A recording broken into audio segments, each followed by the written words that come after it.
Okay, so what we're going to be doing for this next part is we're going to be finding the limits at infinity of rational functions here.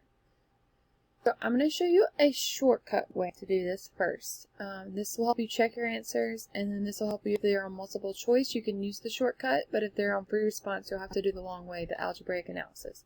So whenever they're asking you the limit as x approaches infinity for a rational function, they're always going to be talking about, okay, what is the horizontal asymptote?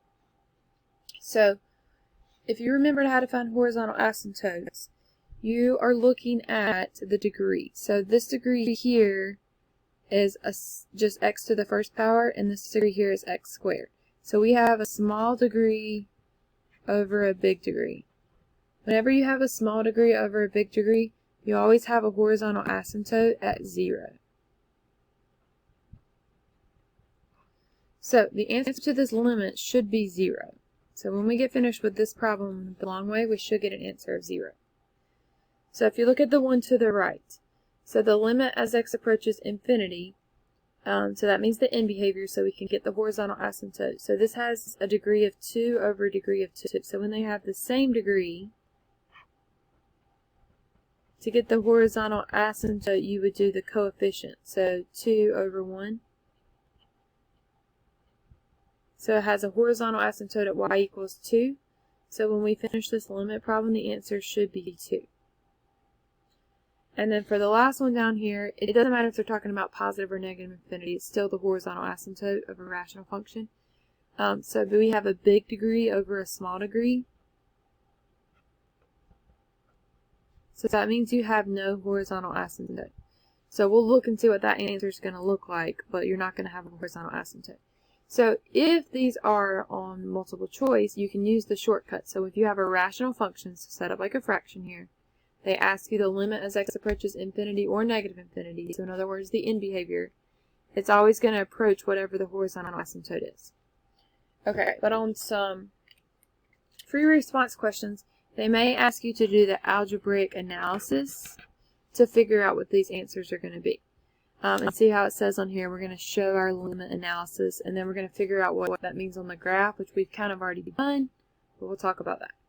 So what you're going to do, you're going to divide every term in both the numerator and denominator by the highest power of x that appears in the denominator. And then we're going to figure out the limit. So, in our first limit here, x squared is our highest degree. So we're going to divide every term by x squared. So we're not really doing the limit right now, we're just taking every term. So x over x squared plus 2 over x squared. So every single term I'm dividing by x squared.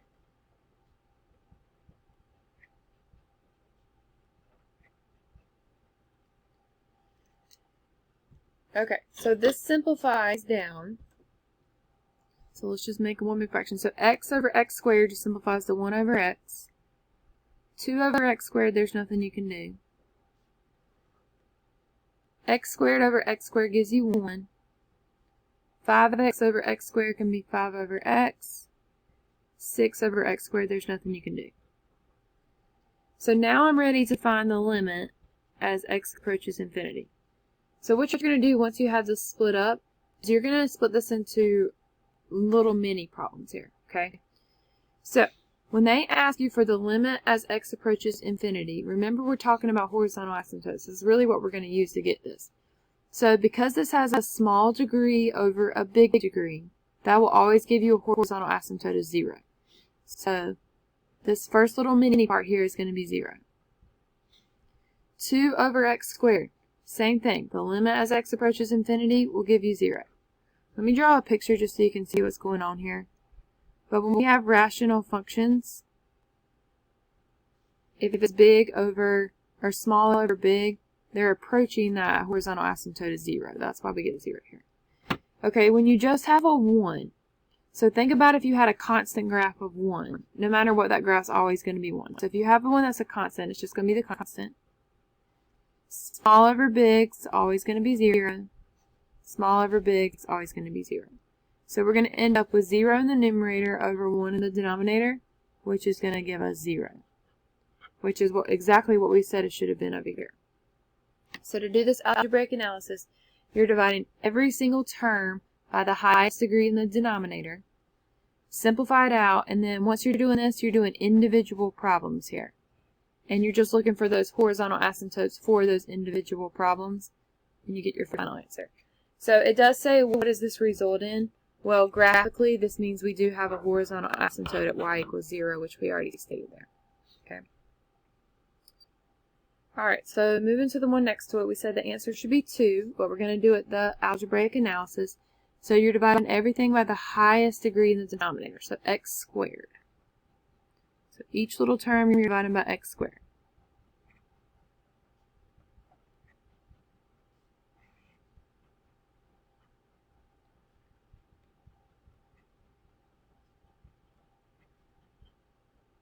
Okay, so then you're just going to simplify.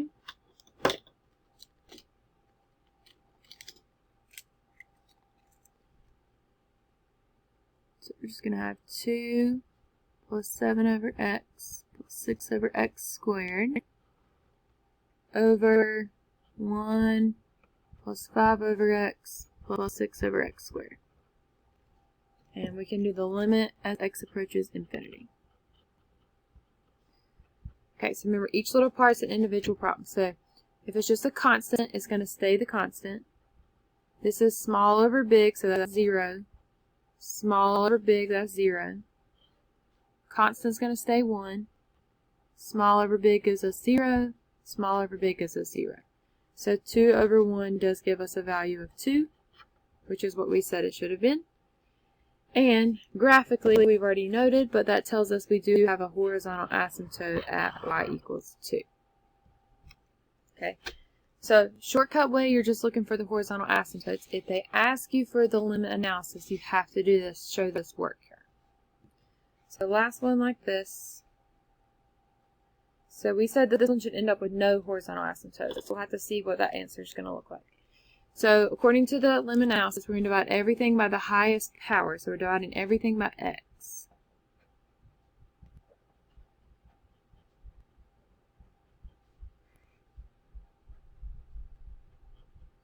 And then we're going to simplify that out. So you end up with x for the first one. Plus 3 plus 2 over x. And x over x will give me 1 over x. And now we have the limit as x approaches negative infinity. Okay, so we haven't seen one that had a constant here. But if you have a constant, or not a constant, sorry, just a variable x, okay, there's no small over big, you're just going to directly plug in, so kind of like direct substitution, you're just going to plug in that negative x there. Or sorry, negative infinity there. Okay, it looks a little weird, but if you just have a variable here, so if you just have an x, it's not set up as a fraction or just a constant, you're going to plug in that either negative infinity or positive infinity. The constant just stays, so plus 3. This is small over big, so that's going to give us 0. 1 is a constant, so it's going to stay, minus small over big, which is 0. Okay, so if you add a really small number plus 3, it's still going to be a really small number. And if we divide that by 1, so we're going to end up with negative infinity. Okay, so see how we said we have no horizontal asymptote. So remember, if it approaches infinity or negative infinity, think about that means your end behavior, so our end behavior here is going down. Okay. On these rational functions, if they give you negative infinity or positive infinity, this means that we have a slant asymptote. And if you look back at the very first examples that we did, that second graph, it had a slant asymptote.